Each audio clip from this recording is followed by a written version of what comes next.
guys, good morning, kamusta po kayo? Andito ako ngayon, Valentine's bukas. Kahit masama ang pakiramdam ko at hindi ko masyadong maigalaw ang aking leeg kasi kahapon nag-lock yung aking neck, yung C1 ko. Kaya parang hirap kumilos, masakit ang ulo, parang putok pero kailangan natin bumaban guys. Kaya pa naman ni Paddy bumangon, kaya babangon natin ang sarili natin para hindi tayo matuluyan ma-stroke o magkaroon ng paralyze. Kaya laban lang guys. Ngayon kahit hindi magandang pakiramdam natin, gusto kong gawin to. Ikupit-kupit ko ng mga picture. Pinaprint ko to. Kinuha ko to mga picture na to dito sa gallery ko. Tapos pinaprint ko. Ngayon kukupit-kupitin ko kasi gusto ko siyang ilagay sa frame namin na pamaypay na walang laman. Ayan, ito po ang aming frame. Siya po yung walang laman. Dati, puro horse ang nakalagay dyan. Kaya lang nawala na yung mga horse. Tumakbo na ata sila. Kasi ilang taon na rin itong pamaypay namin dito sa bahay. Nasa isang sulok lang siya nang nakalagay dahil wala ho siyang ano-ano kalara-larawan. Kaya diyan ko ilalagay yung mga picture na pinaprint ko. O, diba? Maganda yung pamaypay namin, no? Lalagyan ng mga pictures para may moments and memory ako ngayong araw. At bukas ay Valentine para naman di ko makalimutan yung mga mahal ko sa buhay. Kung sakasakali man makalimot na tayo, meron na tayong mga alaala dito na ilalagay ko sa bahay. Pwede natin guys para maano siya, mapili natin yung mga pictures na pwede natin ilagay doon sa frame. Hindi ako nag-therapy ngayon kasi medyo masama ang pakiramdam natin. Gawa ng sobrang pagod sa buhay. Pero nakakaboring kasi, minsan kasi parang ang sarap kumilos. Kaya yung gusto kong gawin, nung nakaraan taon ko pang gustong gawin to, ngayon ko lang siya mabibigyan ng time. Kasi nandito po ako sa bahay. Siguro kung hindi ako nagkasakit, hindi ko magagawa to ngayon. Kasi lagi ako nasa schedule ng therapy. At meron po tayong kailangan i-therapy. O, diba? May mga moments and memories ako nung graduation ng mga anak ko na hindi ako naka-attend ng graduation nila kasi nandoon ako doon, kahit nandoon ako sa lugar na kung sa sila nag-graduate. Ito nag-picture-picture na lang kami kaya ito na lang ang memories and moments ko sa aking dalawang anak na sa Davao. Si Tintin kasama ko na ngayon, si Kuya na lang ang nandoon sa Davao. Kaya ito, itikip ko rito para meron ako memories and moments. Kasi syempre, marami kang na-miss ng kabataan nila dahil nag-abroad po ako, nag-mission therapy, at saka lagi ako wala sa bahay. Hindi ko man lang sila nakakabanding o nakaka-moments. Pero ngayong malaki sila, tsaka ako bumabawi. Ito yung inaanak ko, si Clinton, si Keeper. O diba, meron akong picture na aking inaanak. Kaya yan, keep ko yan, ilalagay ko siya doon sa pamaypay kung kasya pa. Kung hindi na, doon na lang sa album. Nagagawin kong photo album. Kasi ngayon, di ba guys, hindi na uso yung mga photo album. Parang wala na atak nakikita nagpapakabising magkolekta ng mga pictures at ilalagay sa photo album. Kasi puro Facebook na. Sa Facebook na nila nilalagay yung nalaglag. Sa Facebook na nila nilalagay yung mga moments and memories nila. Wala na atang gumagamit ng camera, ng Kodak, di ba? Pero yan ang huwag nyo aalisin sa sarili nyo.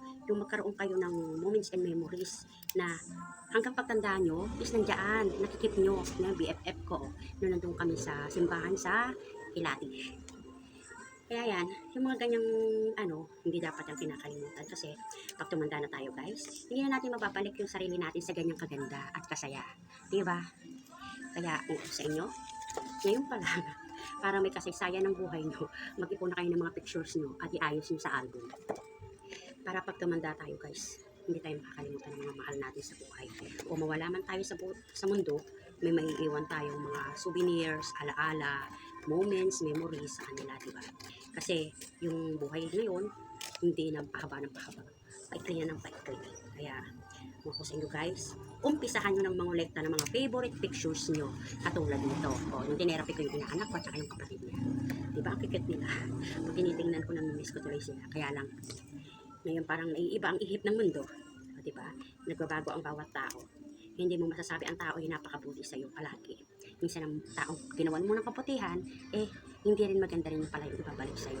Pero, yung iba lang nun, meron din tao talaga na purely good heart, na walang in-expect kahit ano, ibibigay kahit ano kaya nilang ibigay.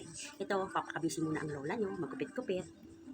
Yan guys, dami-dami ko na nagugupit at saka ang sarap-sarap ng pakiramdam kapag nakikita mo yung mga pictures ng mga mahal mo sa buhay habang ginugupit mo sila para ilagay sa isang frame. Tapos tayo mag-gupit. Ngayon, ang gagawin natin, piliin natin yung ilalagay natin sa ating pamaypay.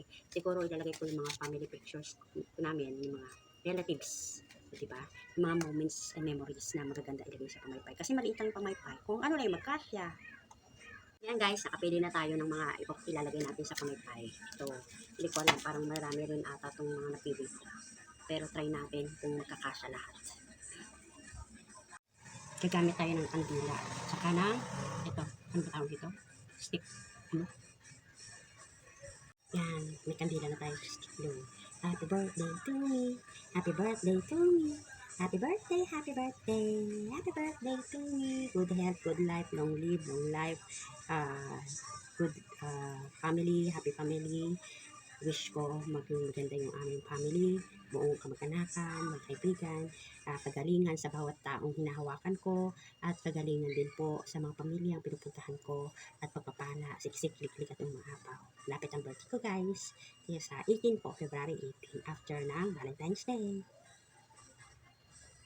Didikit na natin itong mga pictures. Samahan niyo ko guys.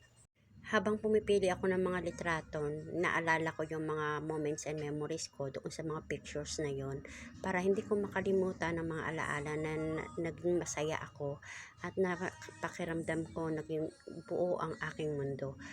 Kaya ito, habang dinidikit ko sila, natutuwa ako at ang saya-saya ng aking puso. Pakiramdam ko nababawasan ng sakit ko ngayon na nararamdaman. Kaya ito, enjoy ko lang ang moment ng pagdidikit ng mga litrato. Sana palaging ganito kasaya ang buhay at na maging kumpleto ang iyong buhay. Kahit sa pictures lang, maging masaya ka at makita mong matagumpay ka sa lahat ng ginagawa mo at maging happy ka sa iyong pamilya.